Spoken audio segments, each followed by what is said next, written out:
Welcome to Design Your Life in Business, the podcast for leaders by Bright Mind Consulting Group. We give you the necessary tools to help you become the architect of not just your business, but your life too. I'm your host, Jevon Wooden.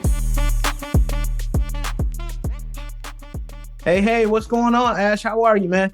I'm all good. How are you? I'm doing well. Excited for the conversation, man. You're a talent agency, the founder of Great Influence. You've worked with a lot of 9, 10-figure founders and CEOs. So I know we're going to get a ton of value out of this. So before we get to all of that, first question I ask every guest is, who are you? Who is Ash Jones? So I guess I started my career around 2012 and I met a guy called Stephen Bartlett in 2012 and started working on his projects at that time. And one of those projects became a social media agency called Social Chain.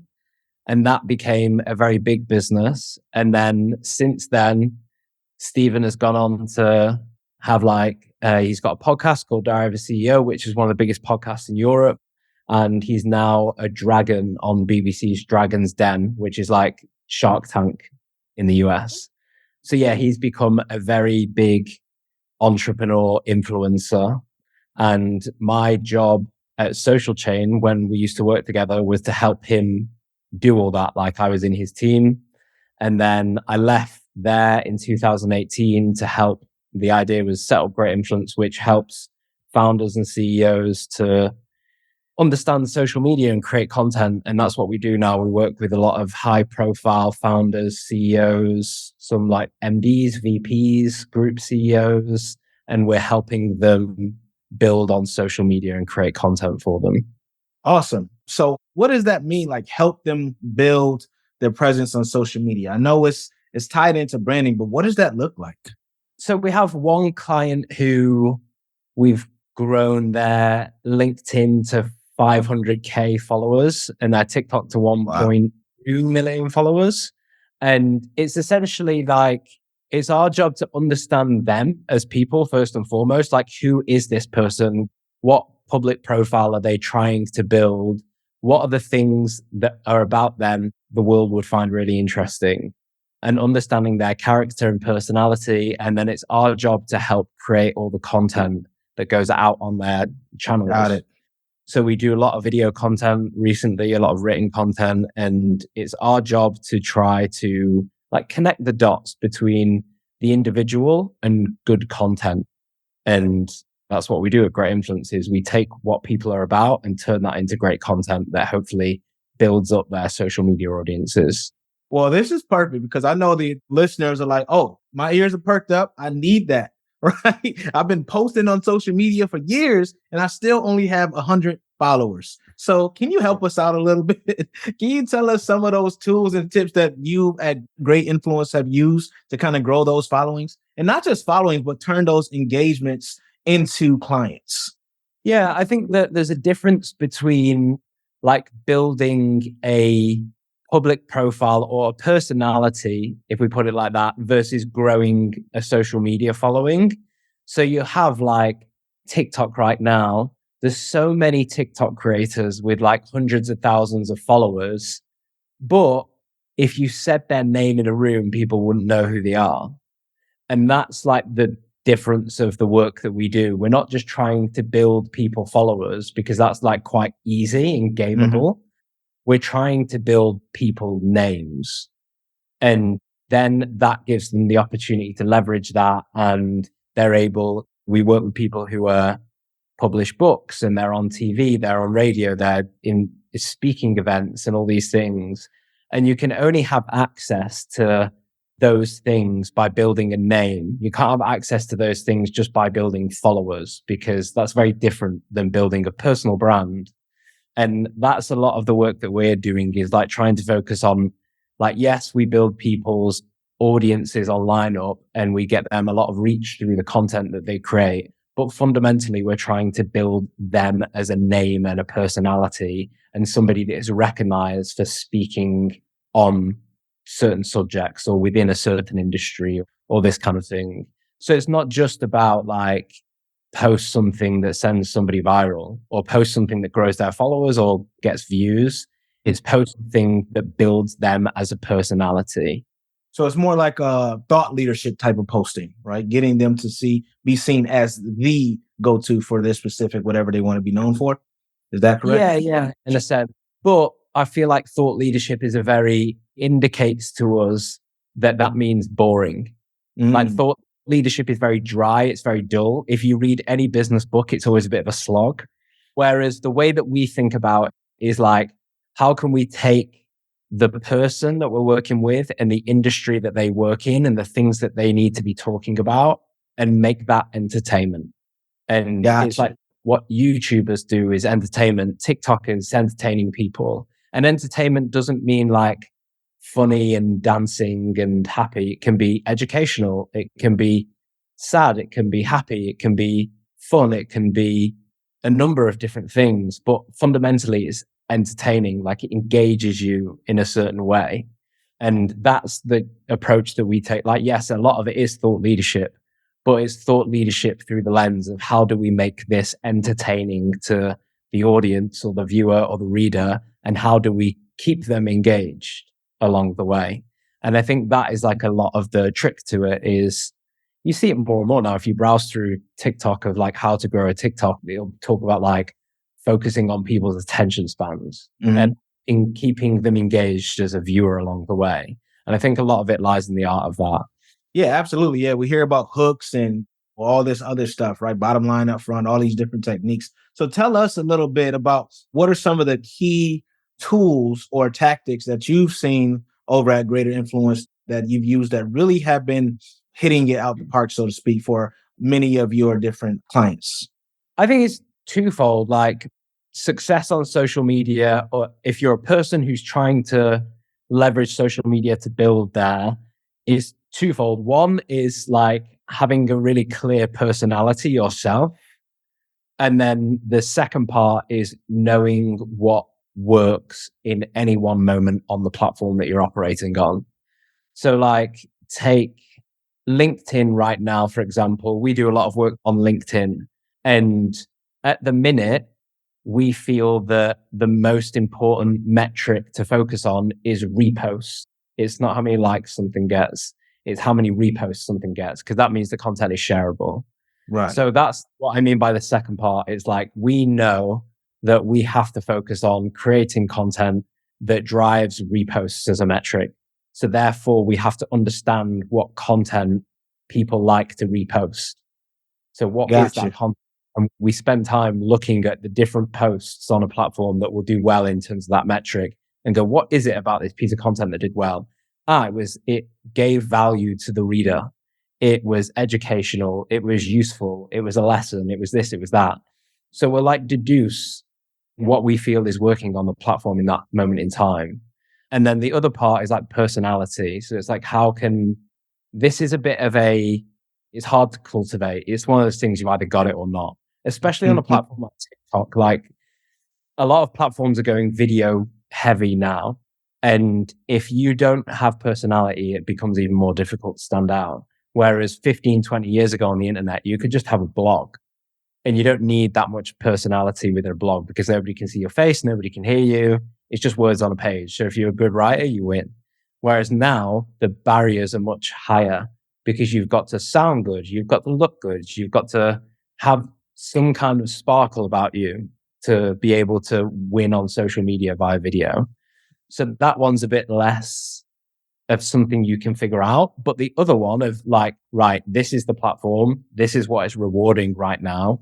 These are the people that are doing that, and kind of boiling it down to a science. Anyone can do that. Anyone can figure those things out.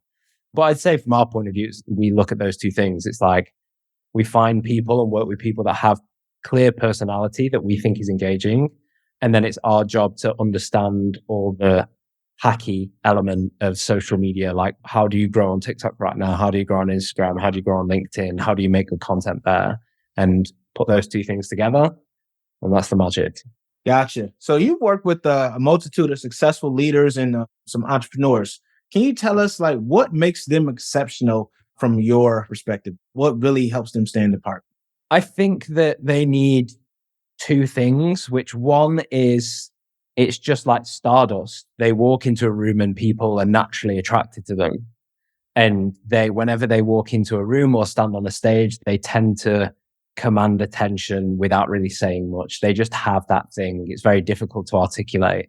But the second bit is that they need credibility to back that up.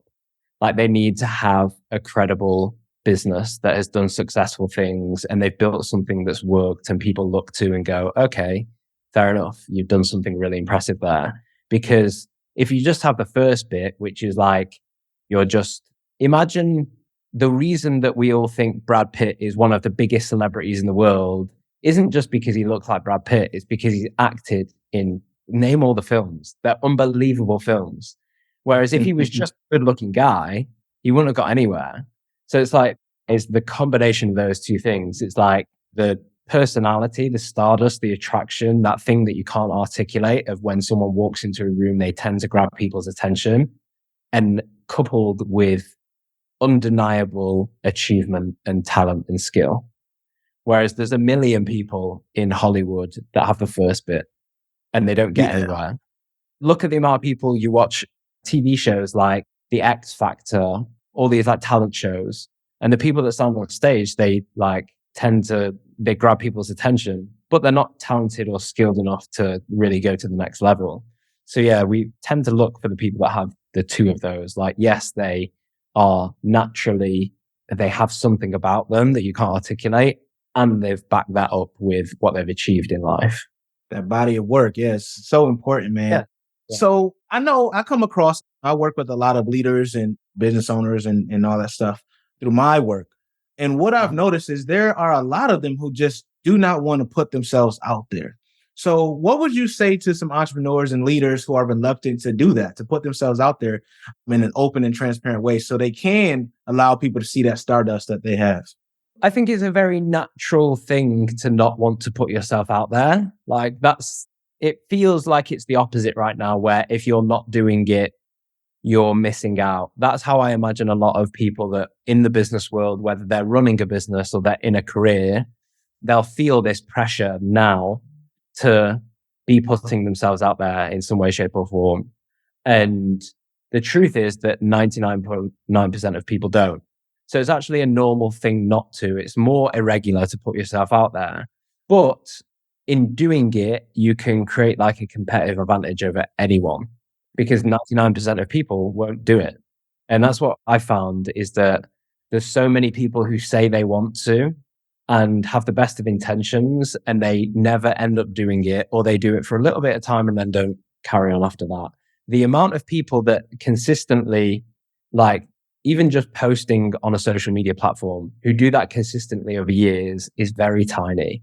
And it's those people that end up creating more opportunity for themselves. Like every single opportunity that I've ever had in business has come from somebody else.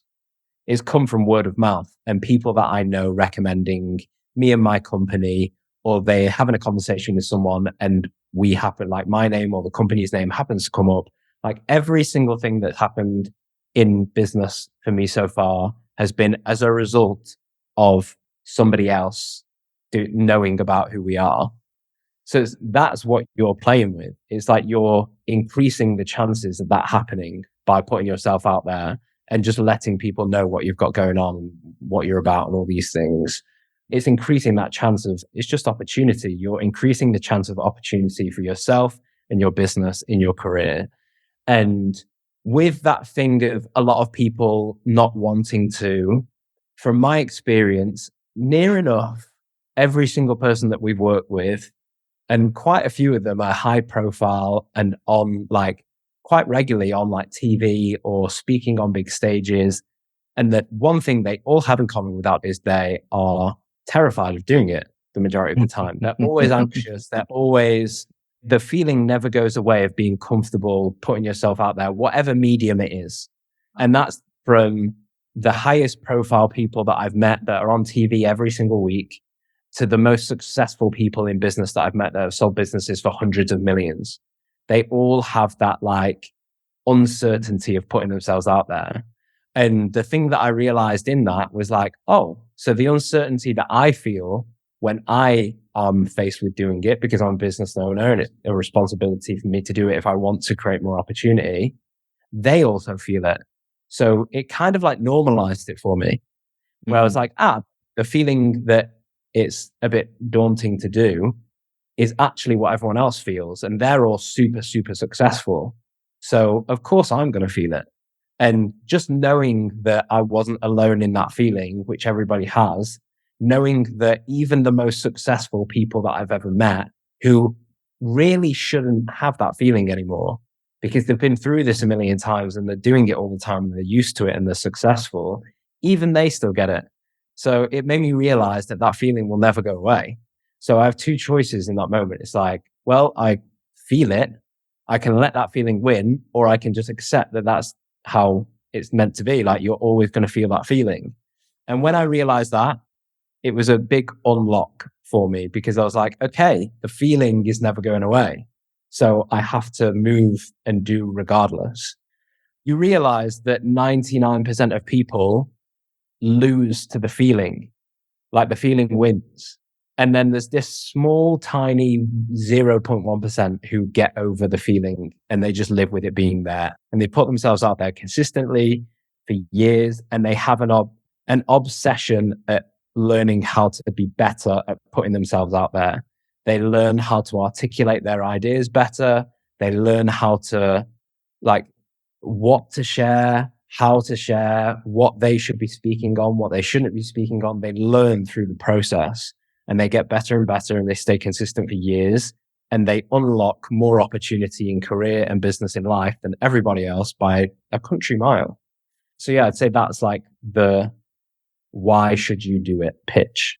Yeah, I wholeheartedly agree with that, Ash, because I know a lot of people ask me, like, man, you've done all these things. This is what stops me. And I'm like, yeah, it's fear. But what is it a fear of? A lot of people fear that success. Some people fear failure. Some people just fear messing up. There's a ton of different ways. But what I always tell people is if you do it anyway and you do it consistently, it took me a while to train my mind to say, okay, yes, maybe it's not just fear. Maybe it's also excitement. Right. And they feel the same for me.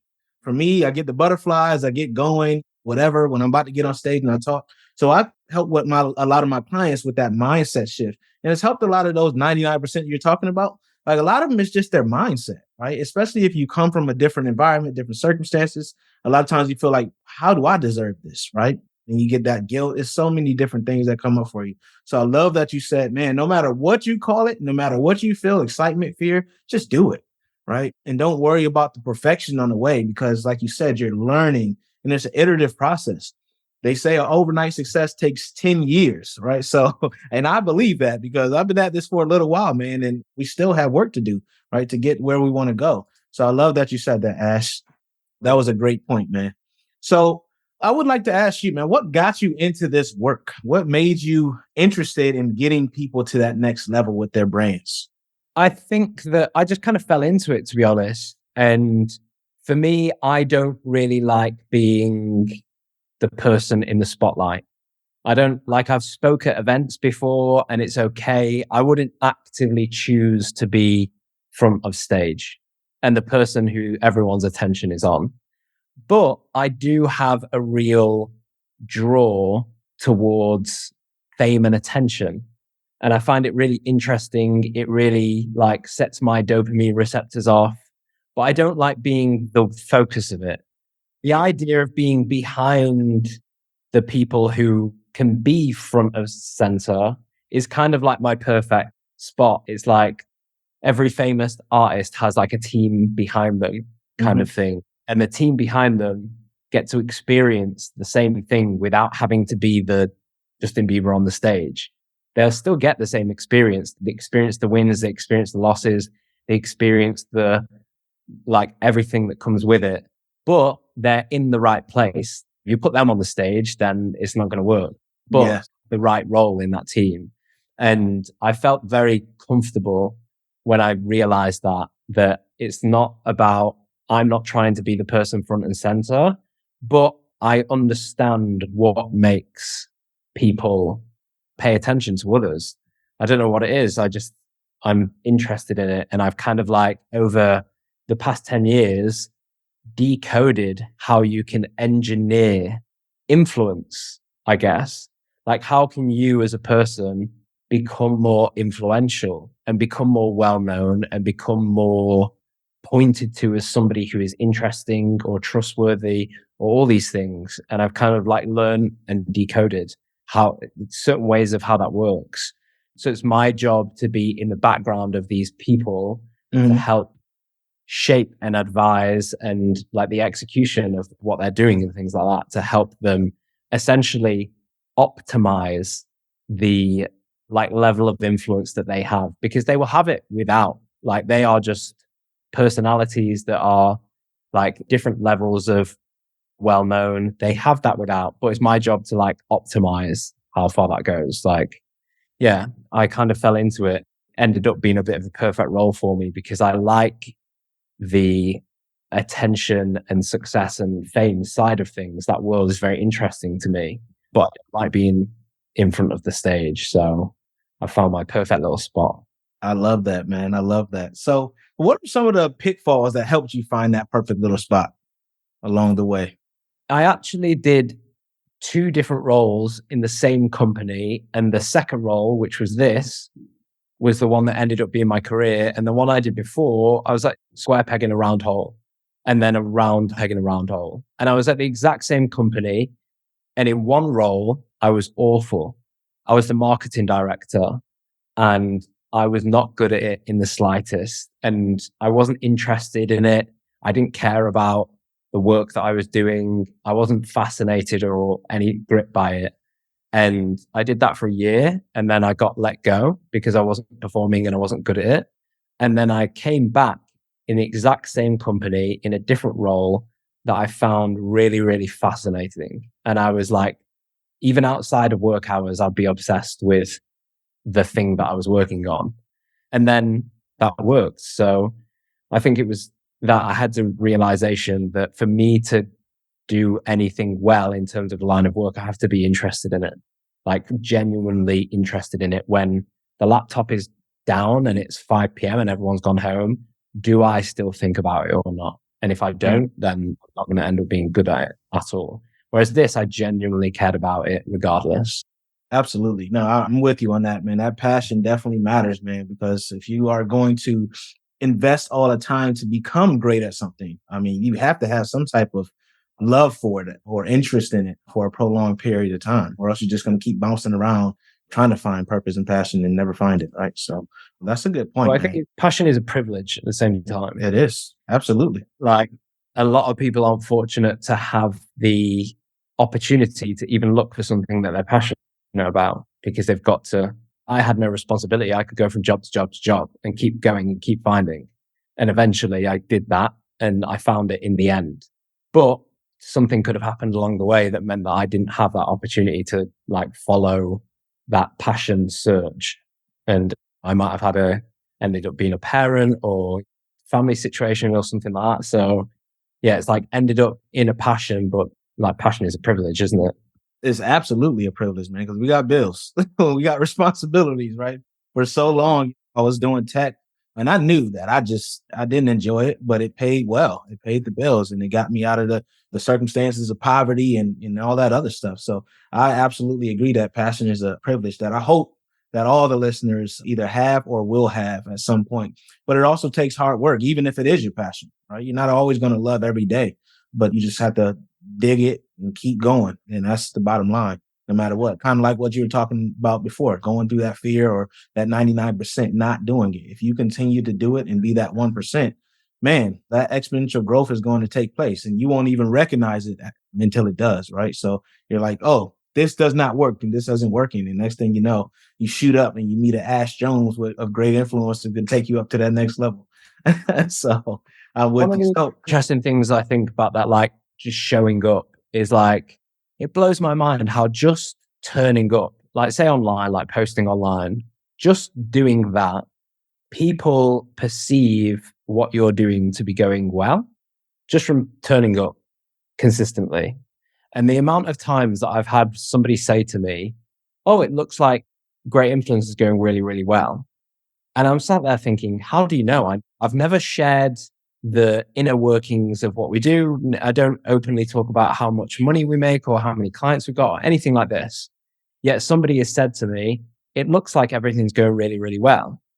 And the only thing that I've done is post online. So just from that simple act of like showing up, doesn't matter what I post. It gives people the perception that if you're posting online, things are going well. They perceive you in a positive light. So it's like even just, and that's like an important thing in business. If people perceive you in a positive light, it tends to lead to more opportunity for you. So it's like a weird thing to know is like just by showing up, people think positively about you because that's what you're trying to do here. Like you're trying to influence people's perception of you and like influence your reputation at scale. That's what you're trying to do, the game that you're trying to play. And just by turning up, it seems to do that, which is a really strange thing. Yeah, that and also keeps you top of mind, right? When that opportunity does come, this recency bias, right? If they just saw me post about me doing a speaking engagement or wanted being a speaker, then they're probably gonna be like, oh, Jevon might be a good person, or Ash might be a good person to help me grow, influence my brand, right? So it's really that's the key, right? That recency bias and staying top of mind. And that's what I had to tell myself too. Like it's not social media anymore, it's business media. I use this to grow my brand, grow my influence, grow the awareness so I can be considered for whatever opportunities out there that I don't even know exist, right? Until someone messages me. So when all this, we're talking about personal branding and showing up and all that stuff, you got to choose who you're going to be, right? We hear all the time talk about authenticity. Well, what really is that? And why is it important in what we're talking about when it comes to branding and influence? It's definitely a word that gets thrown around a lot. And Mm-hmm. the first thing that springs to mind is that it can be very jarring if somebody presents themselves in one way online and then you meet them offline and they present themselves in a very different way. So I think when it comes to like authenticity, to me, it means that it's like the only thing that you want to be doing is making sure that when somebody meets you offline, their perception or opinion of you isn't changed negatively. Because then it's like what you're doing online is actually counterproductive. Because then I've had it before where people have had somebody meet someone that they've seen online and gone, oh, they were actually really disappointing in real life.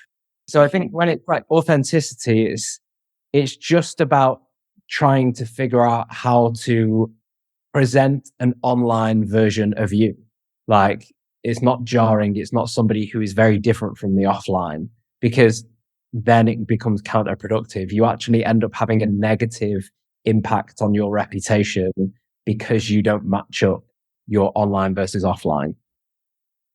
Absolutely. And that's one of the questions that people should consistently ask themselves like, what do I want to be known for? And how do I want to be perceived? And it's like, does that align? Because for me, it would drain the hell out of me if I had to be someone else all the time. So people are like, how do you show up authentic? How are you so transparent? I'm like, that's just me. That's who I am. I tried it the other way and it didn't work. Right. So I realized that I need to be me and I need to, that's the best way for me to show up. And that's the best way for me to add value to the world. So, yeah, that's authenticity in my book is like, what do I want to be known for? Am I being true to myself? Right. First and foremost. And then am I being true to the people who are seeing me and listening to me and paying attention to me? Because I don't want to be that person that's sending a message that I don't even believe for myself. That just doesn't jive well with me at all. I think as well, if you're going for like longevity is really important. It's like Mm. consistency of a long amount of time. And you see it with like YouTubers where they've been like creators will create based off what is popular right now versus what they actually care about. And a lot of YouTubers talk about like creator burnout. And creator burnout only, I would assume, only comes when you're doing things that aren't reflective of what you actually care about and are. Like you're doing it because it's the popular trend to jump on right now, or Mm. it's the way that everyone's making videos right now. Therefore, you make videos like that because that's what everybody's doing. Whereas if you're just doing yourself, you can't burn out from yourself in that way. Like it's very tempting online as well when the algorithm dictates what people do. In the one point, maybe 6 months ago, AI explodes as a topic and a subject. So all of a sudden, a lot of people start talking about AI, and it's like, why would you talk about AI? Yes. But they're doing it because they know that it will tap into like reach, algorithm boosting, all these things. So therefore, they talk about the thing because it's helping them achieve more reach or more views or more followers or whatever it is. And I think that for me is where like the authenticity thing is, I don't know, it's a bit of a strange one. It's like, don't fall into the trap of talking about things or creating around things that you wouldn't usually, because you think that you're going to get something out of it, because you're in a game of longevity here and you don't want to burn out. And burnout is caused by having to do things that you don't like doing. Yeah, so that brings up a good point, Ash. So a lot of the listeners here, as I mentioned before, they're looking to grow their brands, and especially when it comes to social media. So a couple of questions here. One, how do they choose the platform that may be best for them? And then two, how do they know what to talk about? Maybe they believe that their topic just isn't interesting. So what would you say to those two questions? I think the first one is about what outcome you're trying to generate. Like, what is it that you're trying to get out of posting online? Are you trying to win new business for a company that you run? Are you trying to generate? Are you trying to hire people for the company that you run? Is that your goal that you're trying to get out of doing this? And being really, really clear, are you trying to become more well known within your niche industry? And what is the outcome that you're trying to generate? It sounds really basic, but a lot of people don't know what that outcome is. And then they post on social media, and it's like, if you don't know what the outcome is you're trying to drive, you don't know what to create in the first place. Because what you create in the first place should be based off what the outcome it's trying to achieve is. So I'd say that first and foremost is like really figure out what is the outcome that you would like. Like if I'm at a vending machine and I tap in the number, I want the Mars bar to come out afterwards. What is the thing that you want to pull out of the vending machine afterwards? And for me, if I'm posting online right now, I want new business to come out of the vending machine. So therefore, I'm going to create to generate that outcome. And a lot of people don't even take that step. It's like a simple thing to ask yourself, what outcome am I trying to generate? Mm-hmm. And then reverse engineer from there. Like, right, okay, so I run a company that, let's say I run an SEO agency, and my outcome of posting online is to drive new clients, like new business opportunities for my SEO agency. Therefore, for me to generate that outcome, I need to talk about this, this, and this. And I think if I talk about these three things in this way, I believe it will outcome in this. And I think a lot of people don't do that as a very basic initial thinking process when it comes to posting online. They post online based off maybe what others are doing or what others think they should say, when really it should all be about what outcome you're trying to generate from it. You see a lot of the time where people will post things that they know will get likes and views and comments, but it won't help them achieve the outcome that they're actually trying to generate. So it's pointless. And you need, like anything, you need an ROI on your time and input. And if you don't know what the outcome that you're trying to generate is, you're not going to reverse engineer that to happen. So you're going to be just wasting time, and you're not going to be getting any ROI out of anything past likes and views and comments and followers that is meaningless. So yeah, you don't need especially if you're in business and especially if you're in B2B, you don't need a huge audience. You don't need lots of followers. You actually need a really small one that is engineered in the right way for the outcome that you're trying to achieve. And then in terms of like, what should you talk about? Again, it's geared towards what the outcome is. Like, what do you think is the best things to talk about and the best way to talk about those things to help stimulate the outcome that you're trying to achieve? So if it's new business for an SEO agency, it's probably really good idea to, one, talk about things that makes anyone read it think this person really, really understands this industry. And then two, to showcase that your company is able to drive results that people are potentially looking for. And if you do those two things consistently over time, then it's going to result in new business opportunities for your SEO agency. If you're posting things that indicate to an audience that you really, really are at the forefront of SEO right now and really knowledgeable about it, and your company is really good at driving results, it's going to result in new business opportunities. So that's what all the content should be focused around. Absolutely. Love that, man. We're going to shift to the by design segment where I ask every guest the same 3 questions. First question: what has been the hardest part about designing a life and business you don't need a vacation from? Great question. It's a work in progress. And I think it's being very intentional about how you balance your time. So like, I think anyone who is career focused is really, really bad at being disciplined at the rest side of things.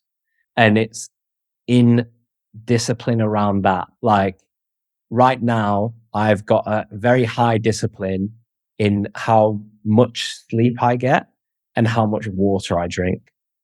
And those two things have had a very clear impact on my ability to feel like I never need, like I have a life that I don't need a vacation from. Makes But that's perfect because I've got sense. high discipline in them. Whereas like having holidays and taking breaks, and it's in all those things, like discipline around having a healthy rest approach to your own work, and also healthy like physical and emotional health, I think. Because we're all really, really good at just working all the time, which is not conducive to creating a life that you don't need a vacation from. Absolutely. And that rest also gives you a chance to kind of see things from a fresh perspective, because when you're always constantly looking at the same thing, you start missing things and you don't really get that, especially for you all, that creative juice needs to flow, right? And that new insight, fresh perspective. So for sure. Second question is, what is the best lesson you've learned on your entrepreneurial journey? Control what you can control. In business, there's so many external factors that you can do nothing about, that if you let them influence your own feeling, they'd tear you up. But you can't do anything about certain things. You just have to roll with the punches. So like control what you can control just means like I do what I can do, and anything else that happens, I can't impact that. And I only feel like I've let anyone down when I've not controlled what I can control. Like if, I don't know, if there was something I could have done to help the outcome of something and I didn't do it, and I know I could have done it, then I feel disappointed. But if I did everything that I can do and the outcome didn't go my way, then I'm fine with it, because I did everything in my control and power, and there was something external that meant that I didn't get the outcome that I want. That happens. That's life. So yeah, Absolutely. control. Okay, thank you. The third question is, what are 3 tools or tips you would recommend when scaling a business? One, go slower than you think you should, because I think bad decisions are made when you're moving fast and there's not enough attention put on how smart it is to go slow in business. Because the problem is, in business, it's very hard to turn a ship around. So once you've made a decision, it's very hard to undo the decision. So it's better to take things slow and know that you're making correct decisions, or increase the chance that you're making correct decisions because you're taking your time with them, versus rushing into things to try to grow faster and then getting stuck further down the line, and you can't undo being stuck. So I'd say that, like, taking things slow is definitely one. The second is probably like understanding here the team culture that you want to build, that you think will bring success and will bring a happy environment where everybody's driven and committed. Like, in your head, be able to say what it is, and then really put work into like make that happen. It doesn't happen by itself. You have to literally stimulate, because the team that you're working with is the single deciding factor whether the business works or not. And if you can influence that in a positive way and create a team that's really healthy and happy and driven and feels like they're working on something together, then it's a game changer. And Third one would be tunnel vision. Don't look at anyone else. Like, ignore what any competitor is. Don't even look at what they've got going on. Like, the minute that you start to look elsewhere is the minute that you start to have uncertainty around your own decisions, or you think that you're not doing as well as you should be, when that's just a lie. So I think looking around at what other people is doing is good for inspiration and getting a gauge on where people are at. But the minute that it crosses that line and goes into, oh, they look like they're doing better than we are, we should be doing better, wish we had what they had, is the minute where you need to turn those blinkers off and not look outside and just focus on your own thing.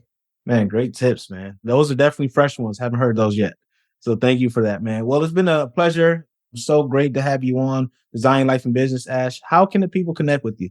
On LinkedIn, Ash Jones is the best place to find me. Awesome. Well, nice and easy. I love it, man. Well, thank you so much for the great tools and tips for building influence, building your personal brand, man. And I appreciate it. And audience, remember, keep ascending. See you soon.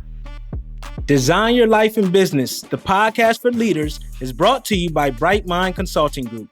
To find out more about Bright Mind Consulting Group and how you can become the best leader possible, visit brightmindconsultinggroup.com.